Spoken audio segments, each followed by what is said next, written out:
is the member from Trelawney North, my neighbor. And I give me great pleasure, Madam Speaker, to ask. I think you're familiar with that member too. Yeah.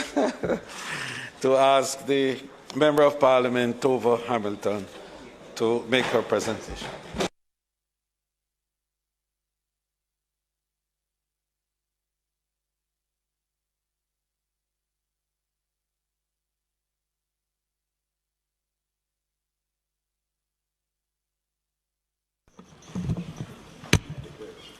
Madam Speaker, I crave your indulgence to address this honorable House from a seat that is not my own.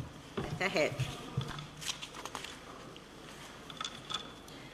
Madam Speaker, journey with me to the year 1770, to a place where sugar was king, a place recorded as having the most sugar estates and factories and was the highest producer of sugar island-wide.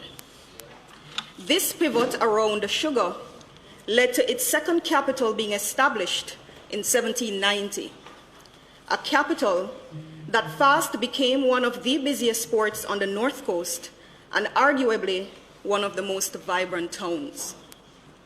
This prosperous town that was built in accordance with the Gridiron Plan boasted hotels, department stores, craftsmen such as goldsmiths, tinsmiths, gunsmiths, and carriage makers, and provided a good living for many. With the prevailing price for sugar being around 50 pounds per ton, it was the richest sugar area in Jamaica. By the early 1900s, however, a fall in the price of sugar on the world market resulted in the decline of the sugar industry and a corresponding decline of the capital. Madam Speaker, it has been reported in a number of historical journals that as early as 1890, Falmouth was practically a ghost town. It begs the questions, where were the leaders? And why has history been repeating itself? Madam Speaker, we are not makers of history. We're made by history. And it was Marcus Mosiah Garvey who said, "A people without the knowledge of their past history, origin, and culture is like a tree without roots." It is this history and the more than 100 years of Falmouth literally falling off the map and out of focus why we are brought here today. Madam Speaker, it is with great pride that I stand here to reclaim those lost years and reintroduce the people of Jamaica to a place I hold very dear to my heart.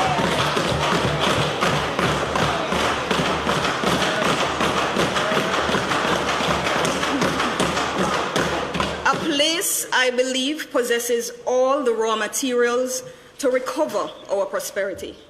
A place I envision as the gateway to our collective economic growth. A place characterized by well-preserved Georgian architecture with its brick, stone, and timber features that immediately transports you back to the 18th century. A place so rich and diverse in its heritage that in 1985, under the Jamaica Heritage Trust Act, a section of Falmouth was declared a protected national heritage site.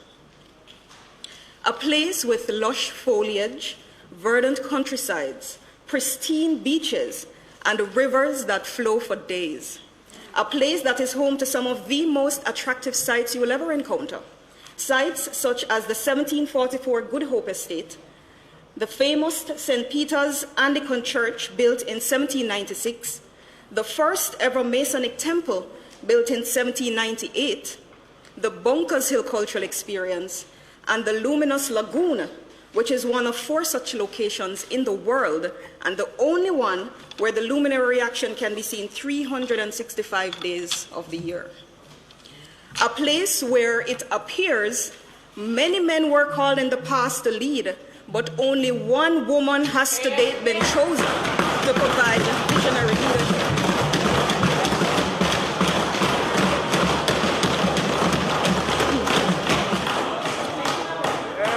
place where mysteries have been unveiled, as on September 3, 2020, in a resounding 8,568 votes, with a margin of 1,761, the impossible became possible. For the first time in my certain history, Madam Speaker, a right became wrong.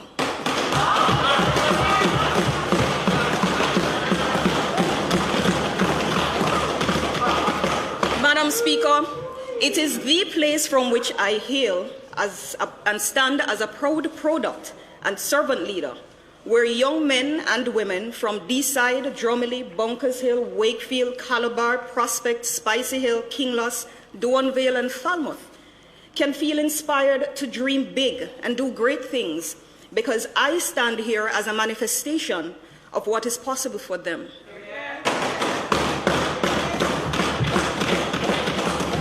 I speak of none other than the picturesque, unspoiled, panoramic, enchanting constituency of Trelawney Northern. Madam Speaker, permit me at this time, as a student of history, to document some of the legacies of my predecessors in an attempt to contextualize the pain and suffering of the resilient and devoted people of Trelawney Northern over the past 31 lost years. The lack of proper road infrastructure in more than 40 communities, along with the following main corridors: Rio Bueno to Jacksontown, Duncans to Long Pond, Duncans to Carey Park, Clarkstone to Kinloss, Martha Bray to Kinloss, Deeside to Drumley, Friendship to Wakefield, Hamden to Wakefield, Saltmarsh to Kent, Cooperspen to Rock, and the road having the greatest notoriety, Falmouth to Springvale. The inconsistent or non-existent water supply, in some instances for as much as 50 years, in communities such as Bounty Hall, Calabar, Samuel Prospect, Jacksontown, Duncans, Crawl, Spicy Hill, Duanvale, Fontebelle, Peru, Bunkers Hill, Cave Island, Danieltown, New Cargan, Perthtown, and Greenmount. The lack of access to education, the dire need for electrification in communities like Greenmount, Mackhill, Kinloss, and Newtown. Issues of land titling, the lack of community development, the lack of indigent housing, the lack of broadband services, the lack of MSME support, the lack of employment opportunities, the lack of agricultural support, and little to no youth engagement. Madam Speaker, I understand all too well the value of taking instructions, and I was tasked to deliver this presentation within a specified time frame. It is why I am not at liberty to delve any further into this mammoth legacy of nothingness. Madam Speaker, you can fool all the people some of the time, and some of the people all the time, but you cannot fool all the people all the time. With a legacy like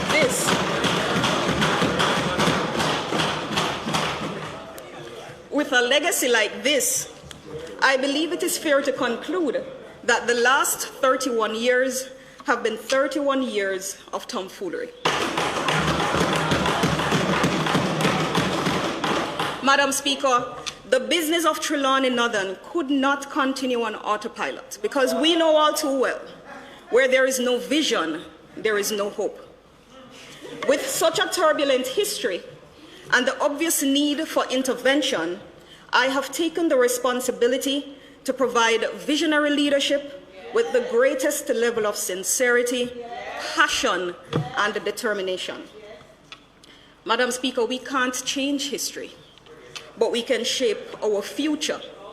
For us in Trelawney Northern, the future is not a place we want to go.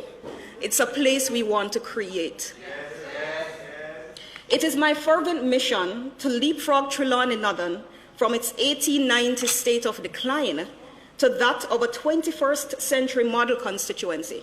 The road to recovery over the last year has been filled with many bumps, craters, and potholes, but many a times has taken us off the beaten path where the journey was anything but smooth. Despite the obstacles, however, we have maintained the course because we know that difficult roads often lead to beautiful destinations. Madam Speaker, it is often said that the road to development begins with a road.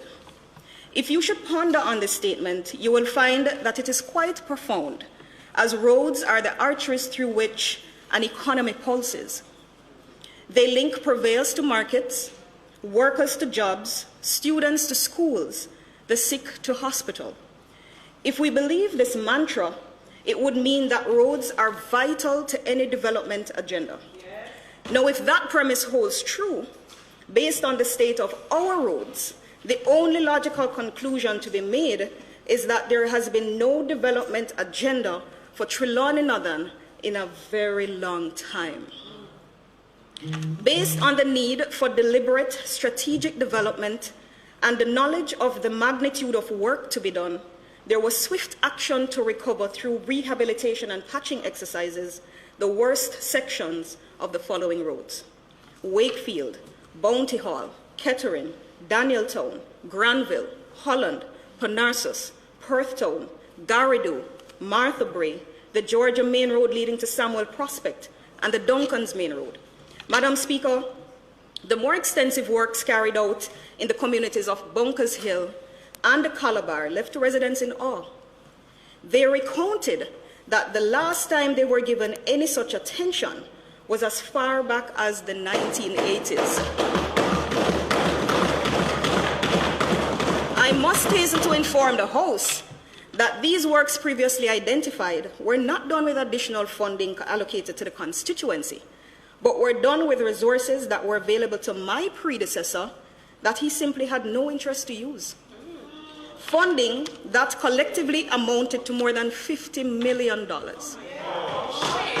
Madam Speaker, clearly, one man's loss is this woman's gain.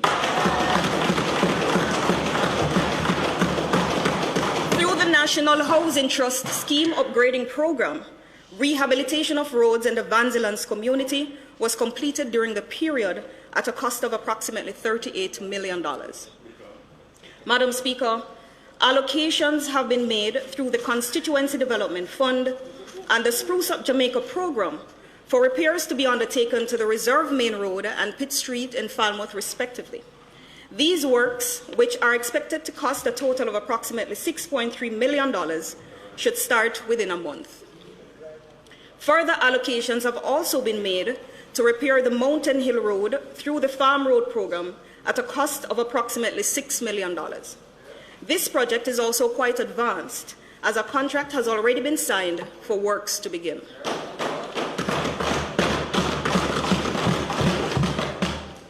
Madam Speaker, it gives me great pleasure to announce that through sustained advocacy of the Minister with responsibility for works, the following projects with allocations amounting to some $325 million have been approved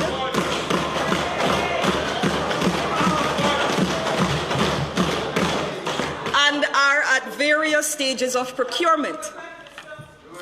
Rio Buena to Jacksontown, Salt Marsh to Kent, D-Side to Drumley, Falmouth to Springvale, the Martha Bray leg, Falmouth to Springvale, the Wakefield to D-Side leg, and the construction of a box culvert at the Perthtown fording.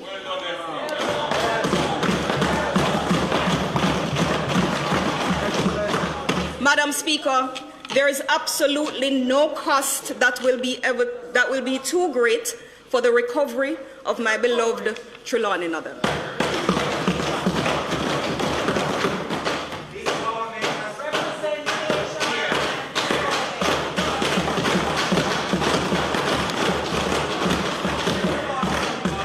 It was in 1799 that the locals petitioned for the establishment of a proper water supply system to serve the town of Falmouth. It became one of the first areas in the island to enjoy piped water, which was pumped from the center of the town at Water Square up until 1950. Of interest is the fact that Falmouth enjoyed piped water before New York City, which was sourced from the Martha Brae River. The Martha Brae River, Madam Speaker, that now supplies potable water to residents in the parishes of St. Anne and St. James, yet so many communities in this constituency are still without the precious commodity, leaving residents to question whether water is really life. Madam Speaker, to support residents impacted by the lack of water supply, my office has made water available through trucking and donated in excess of 38 black tanks as a temporary measure, because we believe for every problem, there is a solution. Yes. Notwithstanding the challenges, our advocacy has yielded positive responses from the National Water Commission, as works have been undertaken to expand their service and improve distribution. The recent completion of Phase 1 of the Wakefield to Bunkers Hill pipeline replacement project has improved water supply to residents of Wakefield, Friendship, and Bunkers Hill at a cost of approximately $69 million.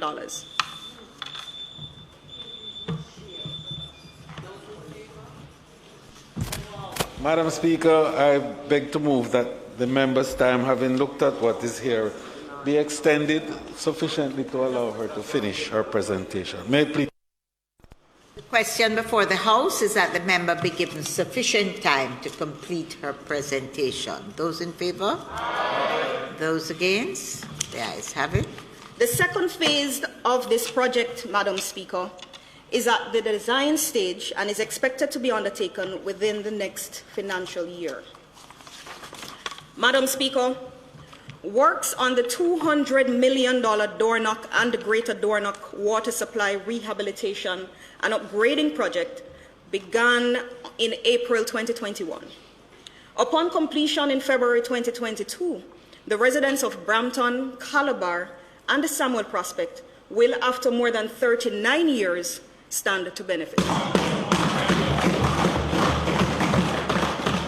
The Martha Brae River has the capacity to produce 11 million gallons of water per day, but currently only produces 8 million gallons, resulting from an insufficient power supply at intake.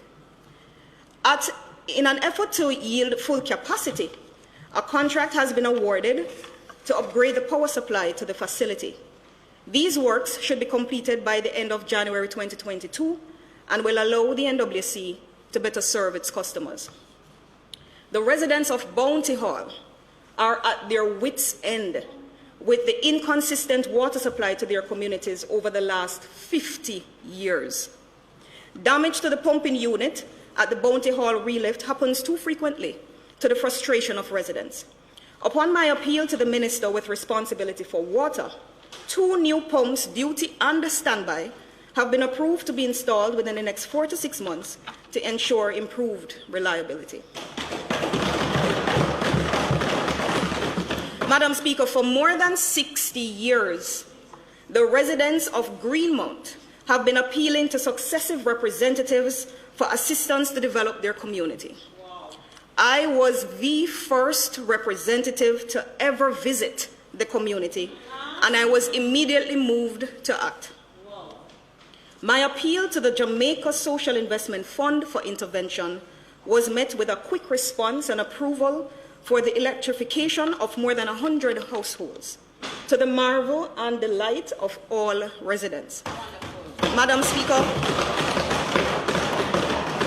come Christmas 2021, we will be changing the lives of the Greenmount residents by powering them with love and light. Madam Speaker, the benefits of education are many. It is a powerful agent of change that contributes to social stability and drives long-term economic growth. There is no investment in education that won't yield high dividends, and so it has been a long-time focus of mine. The education program over the last year has seen 106 students benefiting from tuition grants, 139 students from school bags, textbooks, and stationery, and over 220 tablets distributed to students through both public and private sector support. The total spend on education to date amounts to $8.5 million and includes the cost of an additional 50 tablets currently being procured through the Constituency Development Fund.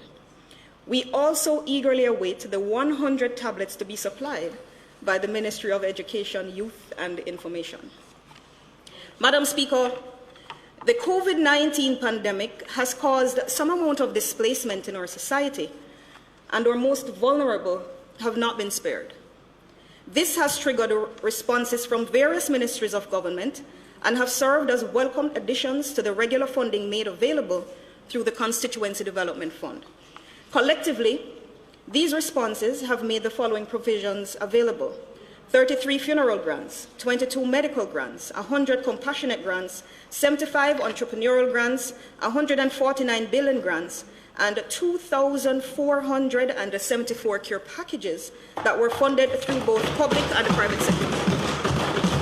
The total spend to date amounts to more than $13.2 million. Madam Speaker, I must thank the Ministry of Economic Growth and Job Creation for responding to my request for the provision of indigent housing to one lucky family in Wakefield. This project is currently underway and is expected to be completed within a month. Through the new social housing program administered by the Hope Unit, an additional 3 projects are to be undertaken that are at various stages of procurement. Madam Speaker, never before has there been an ongoing bushing of communities than we have done in the last year. This type of heightened maintenance has also been extended to spaces such as the Falmouth Cemetery, Victoria Park, and a number of community playfields. Efforts have also been made to keep our drains clean. Madam Speaker, a submission has been made to the Minister of Culture, Gender, Entertainment and Sport, which will see improvements to the Bounty Hall Community Centre, home to the famous Harmony Football Club, and similar works being undertaken to complete the almost 20-year-old unfinished community centre in Falmouth Gardens. Wakefield, Duncans, thank you, Minister. Wakefield, Duncans, and Clarkstown have been approved by the Universal Service Fund for the installation of community Wi-Fi. Similar approval was also previously given for a free public Wi-Fi hotspot to be commissioned in the town of Falmouth. Madam Speaker, history shows that agriculture has been the main focus of Trelawney Northern's economy for centuries. Unfortunately, there is little to really show for this dominance today, due inter alia to the rise and corresponding fall of King Sugar, the historical dependence on that commodity, and poor leadership. Madam Speaker, we are still convinced of the vital role agriculture plays in the life of any economy, but our past experiences must never be ignored in the shaping of our future. It is because of this conviction why we are in the process of assisting more than 113 farmers with various agricultural inputs to improve current levels of agricultural productivity. I welcome the opportunity to provide even greater assistance to our Trelawney Northern farmers. Madam Speaker, my vision is to see my hometown realize its truest potential and for Falmouth to once again take its rightful place among the greatest. And since the vision is clear, the strategy is easy. With the rehabilitation of our roads, improvements to our water supply, electrification of our communities, expansion of our housing stock, investment in education, the provision of broadband services, and greater levels of agricultural productivity, we are well on our way to creating our future. A future, Madam Speaker, that will forever be green and prosperous.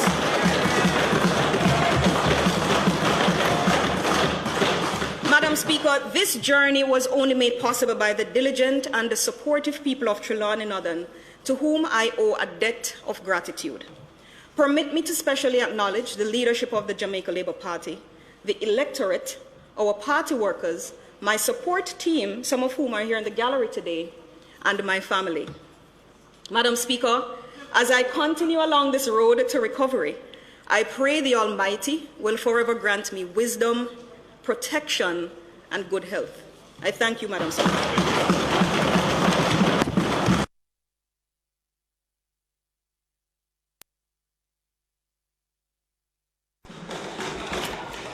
Madam Speaker.